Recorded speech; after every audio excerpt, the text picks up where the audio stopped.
I'm Natalia Bonner. Welcome back. So for the last actually just over 5 years, I have been working when I have a little bit of free time on hand piecing this TulaNova quilt. I love it. It's been such a fun project to work on, and now I'm finally to the point where I get to quilt it, so I've attached it to the background and now I'm quilting it. And because it's my quilt, I get to do whatever I want with it, and let me tell you, I have just been having so much fun. I actually have created a full video where I'll take you through my entire process and show you the things I wish I would have done different as I was quilting this. But I'll actually show you how to quilt and mark the whole thing out. So make sure you do check that out over in the PNQ Academy. It's really awesome. When you join, you get not only access to this video, but the Academy includes over 160 other videos. So it's like hanging out with me for like 30 minutes. Each video I'd say is like 30 minutes to an hour-ish. But it's basically like hanging out with me here in the studio, and I'm telling you all of my tips and tricks as I'm working through the quilt. So it's a great resource for lots and lots of inspiration.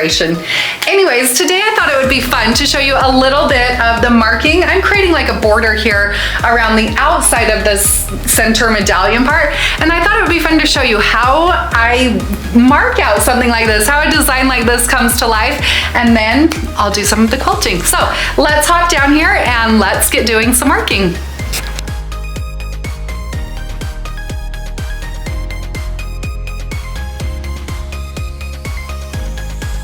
So with this quilt, I did actually start out using the disappearing ink marking pen and quickly realized that it was disappearing faster than I could quilt this quilt, so I've switched back to the Mark Be Gone marker. I love using this one. I also love that disappearing one, but the disappearing one, just be warned, it can disappear really quickly. I guess a little warning with this one, make sure your markings are removed 100% before you apply any heat at all. But I thought it would be fun just to show you how a design like this comes to life. So I am actually doing this marking here after the quilt is loaded on the frame, and I can do it because all of the lines that I'm using are based on the design right here. You know, if I was doing something out here that used its own lines and wasn't based right off of these, I would need to do that marking before I loaded the quilt here onto the machine. But sometimes it's awesome because you can just mark as you go. When I'm quilting a design like this, I really like to try to see how I can extend like the stars or the lines or the shapes that the quilt is already given me. So one of the things that I started out by doing to create a fun secondary design is marking some lines, let's actually make that a longer line, that come right off of the lines on this star. And you can see as I do mark out these lines that not only am I creating this little triangle right here, but I'm also creating this section right here, which is going to be filled with some fun feathers. All right, so then out here, it really all evolves as I go. I actually started out with just one of these borders at the top of the quilt when I started, and I thought, you know what, that's cute. I like the idea, the way it looks, but in that full PNQ Academy video, you'll see how as I worked my way through this, it really did evolve and turn into what it is right now, and I'm loving it. So one of the things I often do is add a little place for my eye to rest. I think 1/4 inch spacing is a great spacing. So what I did right there is use this first marked line on this long straight ruler that I purchased from the Quilted Pineapple. I held that marked line right along the side of the quilt there, and then I marked a 1/4 inch spacing.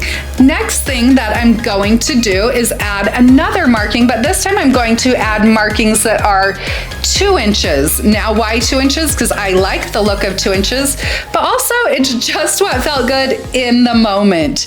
Okay, again, another place for my eye to rest, and I'm doing this because I know that I'm going to be using multiple fills to fill in these spacing, so those small little spaces really do make a difference. All right, so the next section out here that I'm going to create, I'll be filling this in with some circles. So I'm going to make it 3/4 of an inch. Why 3/4 of an inch? Because in the moment when I started marking this out, that's what felt right. I can't say that I have like one size fits all formula, like if I do a 1 inch border, then I always do a whatever. No, it's always for me what I feel like feels right in that moment. And that's something that I think is really great about marking before you do begin your quilting. Then you can start to see, oh, I like the way this looks. No, I don't like the way that looks. Okay, so as I'm marking, there are a couple more lines that I do want, and I actually, see, this is another reason why it's good to do your marking ahead of time. I almost forgot about these lines, so I did want to create a couple more straight lines that come off of this star right here, which I should have probably done at the first when I was marking this, but you know what, this is really how it happens. So what I will be doing is I will continue this as a straight line, and then this area right here, those lines will not be quilted. And there's actually also going to be an echo that goes in here. Okay, so I think I lost my train of thought, but essentially what I was getting at is it's always good to, with a design like this, mark things out and plan ahead of quilting them. Just because there is a lot of detail, I feel like sometimes it's a little bit easier to almost get lost, even if it's your own quilt. And I guess that brings me to something else that, let's see, did I do that one? Yes, that one was right. I need to connect it over here. And now another one that's 1/4 of an inch. And it will come over into there. And then one more that's 3/4 of an inch. And I know I totally just lost my train of thought. What I was saying probably wasn't that important. If I remember what it is, I'll come back and tell you.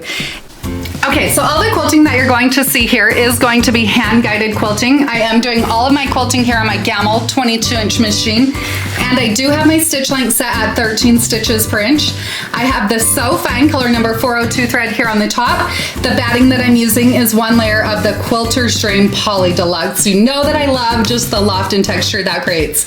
Anyway, so what I'm going to do first is start out here and follow that marked line. I'll come over to this point, then I'm going to travel back along that marked line up to this point. Then from this point, I'll go through and fill in with these straight lines. Watch how I'll quilt the corner. I'll show you this when we get there, but I'll fill it in with some lines that almost create like a miter around the corner, and then I'll continue through here. So we will speed this up in some places because it does get pretty repetitive, but I definitely think you'll find a bit of inspiration. So the ruler that I'm using here is our mini 4-in-1 machine quilting ruler, and I have added our Piece and Quilt Pop Socket ruler grip there to the top just to help me have a little bit of extra control and stability. Whenever you're doing any machine quilting with rulers, make sure you have a ruler foot on your machine and also a ruler base.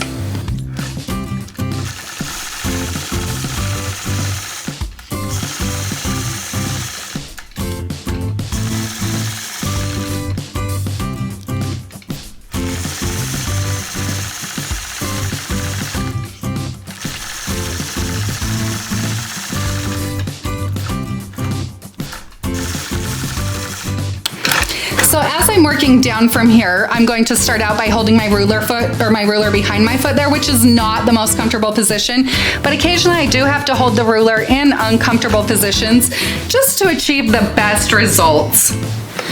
So what I'm doing is holding the ruler so that first marked line on the ruler lines up right here on top of that previous stitch line. So I quilted that in the previous pass. Stitch over. Now at this point, I have reached this corner, so I need to decide what I'm going to do with these lines. I want them all to look like they're radiating out from the medallion, from the center part of the quilt. So I want to change the direction. What I'll do is hold my mini 4-in-1 machine quilting ruler over here on the right side of my foot, and if you've watched a lot of my videos, you know that most of the time I try to hold it over here on the left side because that's more natural. I'll guide the machine with my right hand. But when I hold it over here, I'm doing this to create a foundation. So up here on the top side, or this end of the mini 4-in-1 machine quilting ruler, I'll line that end of the ruler up right here along the edge of the block.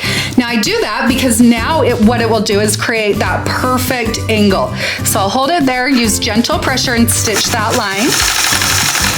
Now I'm going to fill in this awkward shape that I've created with some straight lines. So I'll travel along my previous stitch line, stitch up. I'm just eyeballing about a ½ an inch away. Yeah, it looks like I need to take one more stitch, and now I'll work back to the corner.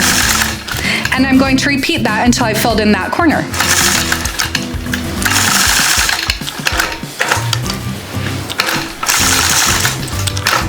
I love it. So it creates just a little bit of a miter, and I'll do that in all of these corners as I work my way around the quilt. Really just the simple things like that that add that extra custom detail. Okay, so I'm going to now go through and fill all of this section in with those straight lines that are evenly spaced 1/2 inch apart.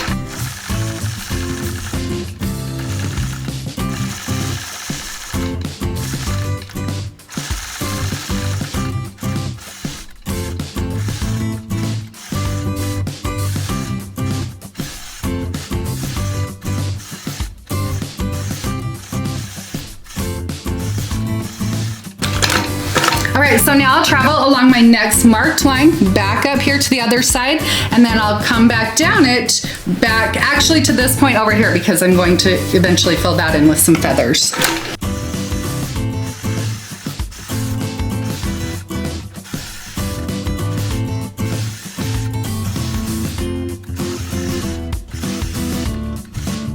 So now that I've defined this space, I'm going to fill it in with that string of circles or pearls or pebbles. I think I call it all of the things. But watch here as I quilt this over-under pattern. I feel like by quilting this method, I end up with just a smoother overall result.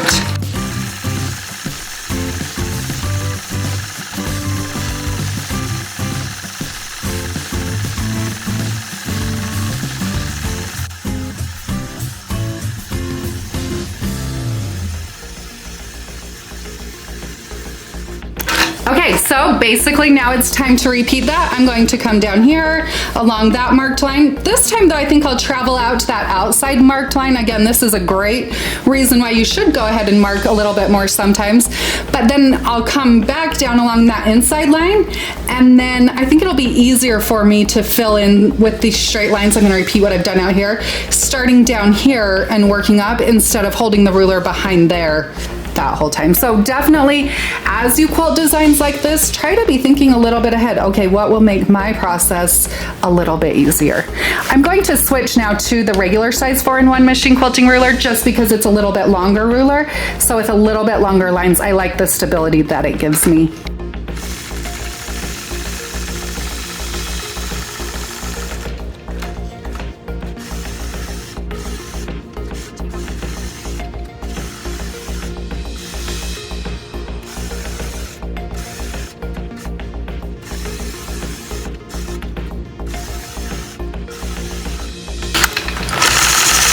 Okay, so now I'm going to start really anywhere. I just chose to go to that point right there, but now I'll start filling in. I'm going to be using that same angle as these lines up here. So at this point, I'm actually using the markings here on the ruler and lining them up there with the previous stitching. Now, if I wanted my corners over here to match exactly, I should go through and mark that out all ahead of time. Then I would know exactly where to start over here.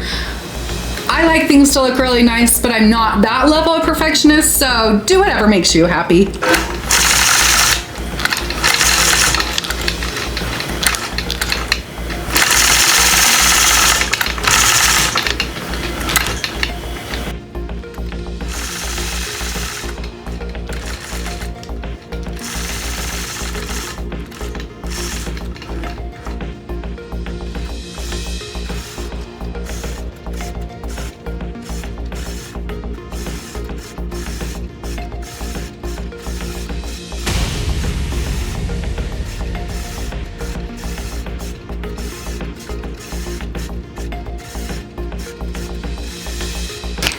Okay, so now I have one more of these 3/4 inch space sections. I'll stitch along that first marked line down to here, then fill in with the circles going back up, stitch along that outside line, and then I will have this section of the border complete. So like I said, make sure you do check out the PNQ Academy video where I will show you how I continue the design plus quilt all the rest of the quilt. I just love this one.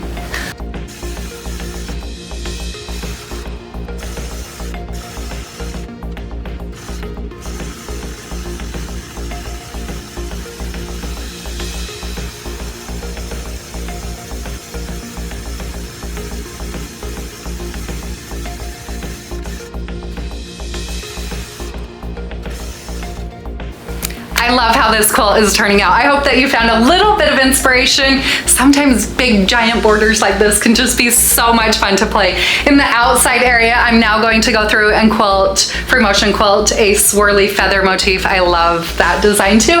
But anyways, I need to get back to quilting because as you can see, I need to finish the bottom edge here and then finish the next pass as well. This is actually a gift for my daughter, so maybe I'll actually get it bound too. Anyways, I will be over in the PNQ Academy soon with the full video. But before you head over there, don't forget to hit that subscribe button and I'll be back soon.